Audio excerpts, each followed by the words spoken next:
Hello dear students. चलिए आज हम लोग सीखते हैं कि विद्युत धारा का संबंध अपवाह वेग से कैसे होता है। जैसा कि आप लोग को हम बताए थे कि जो अपवाह वेग होता है वो ऊष्मीय चाल पर अध्यारोपित होकर विद्युत धारा का निर्माण करता है। अर्थात दिमाग में रखना होगा कि हम लोगों को अपवाह वेग के कारण ही विद्युत धारा का निर्माण होता है। ठीक है, तो उसके पक्का है कि जब अपवाह वेग के कारण ही विद्युत धारा का निर्माण होता है तो दोनों में कुछ संबंध भी होता होगा। तो देखिए, तो विद्युत धारा तथा अपवाह वेग में संबंध होता है relation between electric current and drift velocity. I बराबर होती है एन ए वी डी के। आई क्या है? तो विद्युत धारा है, ठीक है ना, इलेक्ट्रिक करंट। वी डी क्या है? अनुगमन वेग, ड्रिफ्ट स्पीड। ए क्या है? तो चालक तार जिससे विद्युत धारा प्रवाहित हो रही है या जिसमें मुक्त इलेक्ट्रॉन अपवाह कर रहे हैं उसका अनुप्रस्थ काट क्षेत्रफल है। अनुप्रस्थ काट क्षेत्रफल का मतलब होता है कि जैसे मेरे पास पेन है, देखो ये तार तुमको दिख रहा है ना, तो यह इसको अगर लंबवत काटेंगे तो ये ना अनुप्रस्थ काट क्षेत्रफल होगा। अनुप्रस्थ मतलब होता है लंबवत, उसकी लंबाई कौन से अगर काटोगे तो लंबवत जो क्रॉस सेक्शनल मिलेगा एरिया। यह इसके बाद ई क्या है? तो एक इलेक्ट्रॉन प्रवेश का परिमाण है। एन क्या है? तो इकाई आयतन में इलेक्ट्रॉन की संख्या, उसको कहते हैं इलेक्ट्रॉन घनत्व, इलेक्ट्रॉन डेंसिटी भी बोला जाता है। ठीक है ना। जैसे देखो इस चीज़ को समझते हैं। मान लो कि हमारे पास यह एक चालक तार है, जो ब्लू वाला दिख रहा है एक चालक तार है। इसके अनुप्रस्थ काट क्षेत्रफल कितनी ए है? इसमें कुछ इलेक्ट्रॉन्स को हमने दिखा दिया माइनस से। हमने क्या किया, इस इलेक्ट्रॉन जो चालक तार है उसके सिरों के बीच हमने एक विभवांतर आरोपित करने के लिए, बाहरी विभवांतर देने के लिए हमने वी विभवांतर के सेल से इसको कनेक्ट कर दिया। रियल में यह सेल का ईएमएफ होता है, सेल वाले में इसका कंसेप्ट हम लोग सीखेंगे। ये देखिए, ये जो छोटा वाला है यह नेगेटिव टर्मिनल या प्लस, तो यह हो जाएगा उच्च विभव, यह क्या हो जाएगा निम्न विभव। तो जो भी विभवांतर डालोगे तो यहाँ पर उच्च विभव से निम्न विभव की ओर तार के भीतर विद्युत क्षेत्र बाहरी आरोपित हो जाएगा। ठीक है ना। जो ही विद्युत क्षेत्र आरोपित हो जाएगा तो आपको पता है कि जो ड्रिफ्ट वेलोसिटी होता था वी डी बराबर वो आता था माइनस ई वेक्टर ई बटा में mass of electron N two tau. होता था कि नहीं होता था? इसके पिछले वाले आप लेक्चर 5 में देख सकते हैं कि अनुगमन वेग का सूत्र क्या होता है विद्युत क्षेत्र के पद में। तो इस तरह से आप देख सकते हो कि जो वी डी का डायरेक्शन होता है, अनुगमन वेग की जो दिशा होती है वो विद्युत क्षेत्र के विपरीत दिशा होता है। माइनस इन बता रहा है कि विद्युत क्षेत्र के विपरीत दिशा में, यानी जो हमारे इलेक्ट्रॉन है वो क्या करेंगे कि विद्युत क्षेत्र के विपरीत दिशा में अनुगमन वेग माने अपवाह करने लगेंगे। देखो इस तरह से यह क्या हो जाएगा कुछ वी डी। ठीक है ना। तो जो ही देखो अब इनका जो वी डी है वो एकदम क्या है, एकदम वी डी का जो डायरेक्शन है वो क्या है, जो अनुप्रस्थ काट क्षेत्रफल है उसके एकदम देखो लंबवत है। तो यहाँ से एकदम स्पष्ट दिखने लगा कि जो तार का अनुप्रस्थ काट क्षेत्रफल उसके लंबवत में इलेक्ट्रॉन क्या कर रहे हैं, प्रवाहित हो रहे हैं। तो इलेक्ट्रॉन प्रवाहित हो रहे हैं यानी नेट आवेश का प्रवाह हो रहा है। किधर से हो रहा है? तो निम्न विभव से उच्च विभव। जो ऋण आवेश होते हैं वो निम्न से उच्च विभव की ओर जाते हैं, धन आवेश उच्च से निम्न। यहाँ पर विद्युत धारा का निर्माण कैसे हो जाएगा? तो देखो ये इलेक्ट्रॉन जो प्रवाह इधर कर रहे हैं तो इसमें तार में विद्युत धारा इस तरह से आ जाएगा आई। ठीक है ना। विद्युत धारा की दिशा चालक तार के इलेक्ट्रॉन के प्रवाह के वेग की विपरीत दिशा में होती है। ठीक है ना। यह आई का निर्माण हो जाएगा। तो जो मुक्त इलेक्ट्रॉन होते हैं वह ऊष्मीय चाल के कारण, ताप के कारण ऊष्मीय चाल होता है, तो उसके कारण उसमें कैसे कुछ गति होगा? तो यह है, तो मान लो कुछ इधर से गति किया, कुछ ऐसे गया, कुछ ऐसे चला गया। मान लो कि इलेक्ट्रॉन का हम एक गति देख लिए। ठीक है। यह तो अब देखो, अब हमने क्या किया कि इस पर अगर विद्युत क्षेत्र आरोपित करेंगे ना, विद्युत क्षेत्र ई आरोपित कर दिया तो रियलिटी में क्या होता है कि देखो यह जो रेड वाला दिख रहा है पाथ तुमको, यह उसके किसके कारण है? थर्मल स्पीड कारण है। लेकिन इसमें अब क्या हो जाएगा कि थोड़ा सा ड्रिफ्टिंग आ जाएगा, एकदम जहाँ भी है ना थोड़ा सा इसमें ड्रिफ्टिंग आ जाएगा। देखो ये जो इलेक्ट्रॉन है तो फोर्स क्या होता है, F बराबर Q इंटू ई, यह धरा है। और जब यहाँ पर इलेक्ट्रॉन है तो F बराबर माइनस C इंटू ई, तो इलेक्ट्रॉन पर फोर्स क्या लगता है इलेक्ट्रिक फील्ड के अपोजिट डायरेक्शन में। तो यह जो माइनस है, यह जो हमारे पास इलेक्ट्रॉन है, मुक्त इलेक्ट्रॉन है, तो विद्युत क्षेत्र के कारण ये देखो इधर थोड़ा सा ड्रिफ्ट हो जाएगा। तो इस तरह से इन लोगों को देखो, देख रहे हो कि नहीं देख रहे हो, यहाँ से हम लोगों को उसमें ड्रिफ्टिंग आ गया। तो देखिए उसमें ऊष्मीय चाल तो है लेकिन एक खास डायरेक्शन में वह ड्रिफ्ट भी कर लिया, यह उसका ड्रिफ्टिंग हो गया। ठीक है ना। देखो उसमें चाल के साथ साथ ड्रिफ्ट वेलोसिटी कैसे अध्यारोपित होता है वो आपको यहाँ से दिख रहा है। ठीक है बेटा, यह दोनों काम ही इसके भीतर होता है, लेकिन सिर्फ ड्रिफ्ट वेलोसिटी ही हम लोगों को एक नियमित गति करा रहा है।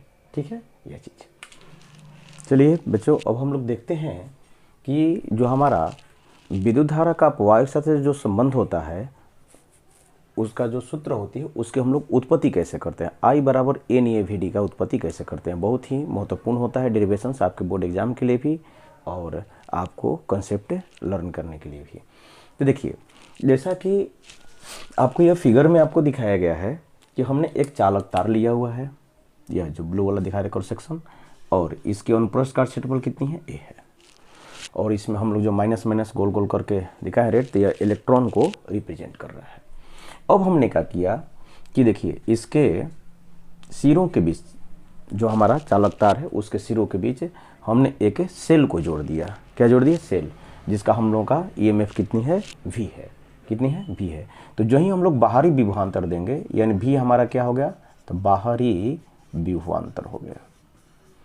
तो जो ही बाहरी विभवांतर आरोपित करेंगे तो जो हमारा इलेक्ट्रॉन है वह निम्न विभव से उच्च विभव की ओर अपवाह करने लगेंगे।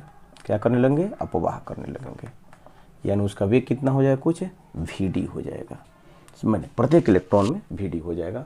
और ये जो हमारा अपवाह करेगा तो देखो जो अपवाह वेग की दिशा होगी वह, तब इसमें जो आरोपित विद्युत क्षेत्र आ गया, बाहरी विद्युत क्षेत्र, जो ही विभवांतर आरोपित करेंगे तो उस विभव से निम्न विभव की ओर इसमें क्या आ जाएगा, बाहरी विद्युत क्षेत्र आरोपित हो जाएगा।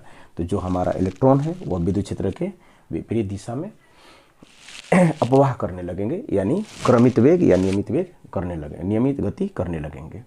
ठीक है, तो अब जरा गौर करो कि अगर मान लेते हैं कि t बराबर 0 पर हमारा इलेक्ट्रॉन कुछ यहाँ पर था, तो किसी टाइम t तक तो जो यहाँ का मुक्त इलेक्ट्रॉन है वो कितनी दूरी कुछ तय कर लेंगे, L। कितनी दूरी तय कर लेंगे, L। तो L बराबर कितनी हो जाएगी, कुछ VD इंटू टी। हम पूरा ना लेके कुछ ले लिए कि t बराबर 0 पर, तो यहाँ का जो इलेक्ट्रॉन है यहाँ पर आते आते कितना समय लगेगा, t। तो t समय में वो लोग इतना आयतन घेरेगा। कितना आयतन घेरेगा, तो A इंटू L। तो चलो बात की बात है, तो चलिए आप थोड़ा सा थ्योरी में लिख सकते हैं। क्या लिखेंगे कि चित्र में एक चालक तार दिखाया गया है जिसका अनुप्रस्थ काट क्षेत्रफल कितनी है, A है। ठीक है ना। जब तार पर बाहरी विभवांतर विद्युत क्षेत्र आरोपित किया जाता है तब इसके मुक्त इलेक्ट्रॉन अपवाह वेग VD से नियमित गति विद्युत क्षेत्र के विपरीत दिशा में, नियमित गति विद्युत क्षेत्र के विपरीत दिशा में अनुप्रस्थ काट क्षेत्रफल के लंबवत करने लगते हैं। तो इस प्रकार से यह जो हम लोगों को प्रवाहित इलेक्ट्रॉन है वो हम लोगों को विद्युत धारा का निर्माण करेगा। ठीक है ना। तो विद्युत धारा का निर्माण करेगा तो उस विद्युत धारा को हम लोग ज्ञात भी कर सकते हैं। कैसे ज्ञात करेंगे, तो देखिए बड़ा इंटरेस्टिंग सा चीज़ है। हम लोगों को अगर विद्युत धारा ज्ञात करना होगा तो विद्युत धारा के लिए सूत्र क्या होता है, I बराबर होता है Q बटा में T। तो सबसे पहले हमको यह निकालना होगा कि T समय में कितने आवेश प्रवाहित हुए और उसके बाद उस आवेश निकाल कर T से क्या कर देंगे, भाग दे देंगे। तो हम देखते हैं कि Q निकालेंगे कैसे। Q कैसे, T में समय T में तार में प्रवाहित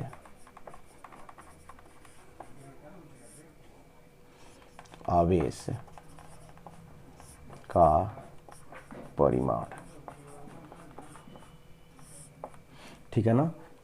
तो समय T में तार में प्रवाहित आवेश का जो परिमाण हो जाएगा वो बराबर हो जाएगा T समय में प्रवाहित कुल इलेक्ट्रॉन, प्रवाहित इलेक्ट्रॉन की संख्या गुने एक इलेक्ट्रॉन पर आवेश का मान। ठीक है।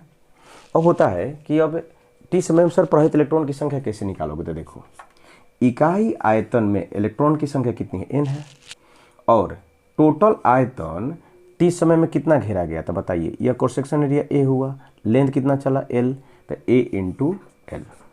एन क्या है? तो इकाई आयतन इलेक्ट्रॉन की संख्या, और एल क्या है? तो ए इंटू एल क्या है? तो आयतन, ये वाला आयतन, यह जो आयतन उसने घेरा इंटू एल। तो यह क्या हुआ? टी समय में हम लोगों को इलेक्ट्रॉन की संख्या, और एक इलेक्ट्रॉन प्रवेश कितना होता है? ई होता है। तो अब बताओ एन ए और एल बराबर क्या है? तो बताओ टी समय में तय की गई दूरी, तो एल बराबर क्या होता है? तो ड्रिफ्ट स्पीड माने दूरी बराबर चाल गुना समय, तो एल बराबर क्या हुआ? अनुगमन चाल गुना समय। तो आप एल बराबर लिख सकते हैं V D into T into E. तो ये आपका क्या मिल गया? क्यू मिल गया। ठीक है। और जैसा कि आप जानते हैं कि चूंकि आई बराबर कितना होता है? क्यू बटा में टी, तो विद्युत धारा आई बराबर होता है क्यू बटा में टी। तो इस तरह से क्यू का वैल्यू कितना हो गया? N A V D T into E अब बटा में टी, टी से टी कैंसिल। तो इस तरह से आपका आई बराबर कितना आ गया? N E A into we T. सूत्र आपको जस्ट 2 लाइन में प्राप्त हो गया। तो बहुत आसान होता है।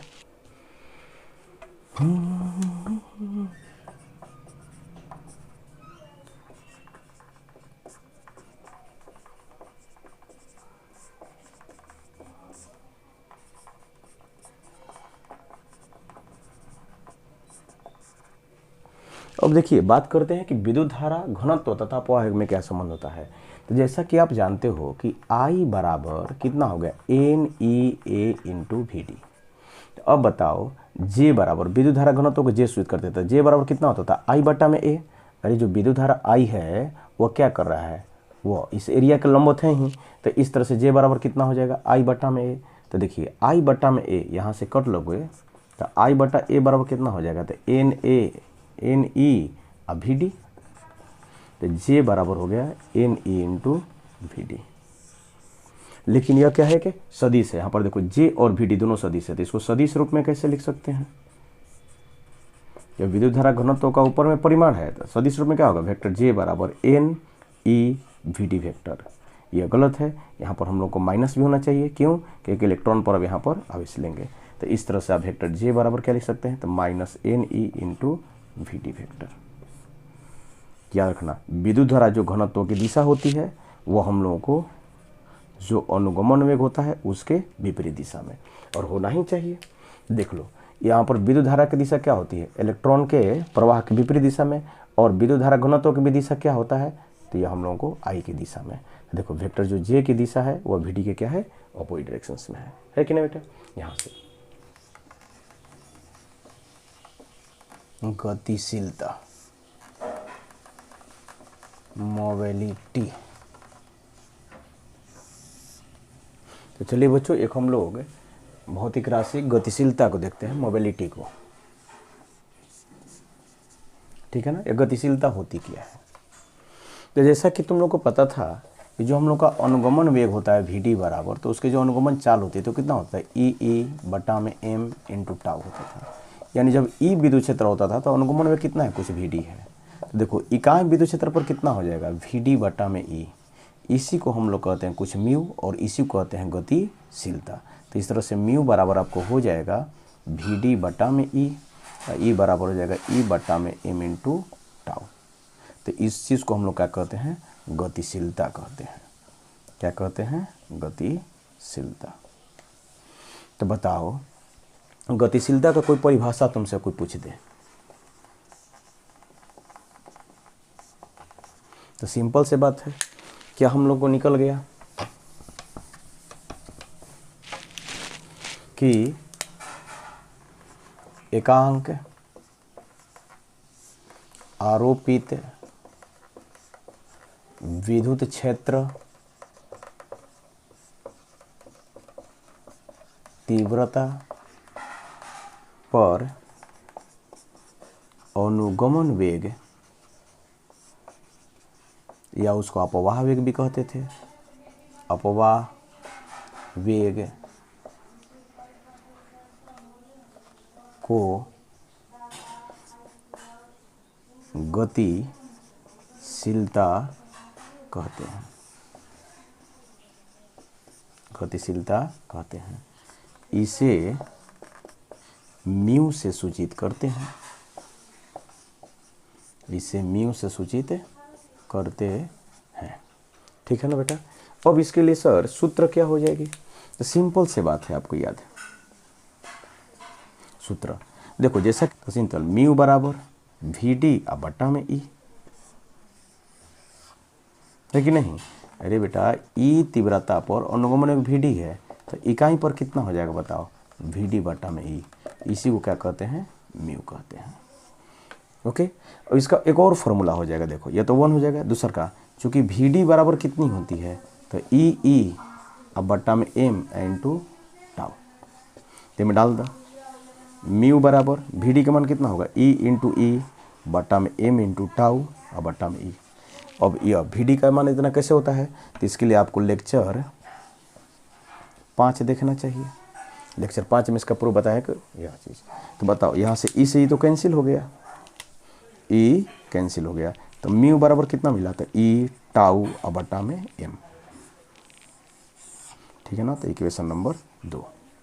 ठीक है बेटा, चलो इसका बाद ये हम लोगों को बोर्ड एग्जाम के लिए 2 मार्क्स में एकदम बोर्ड मॉडल क्वेश्चन है, ये बात दिमाग में रखना। चलिए अब देख लिया जाओ कि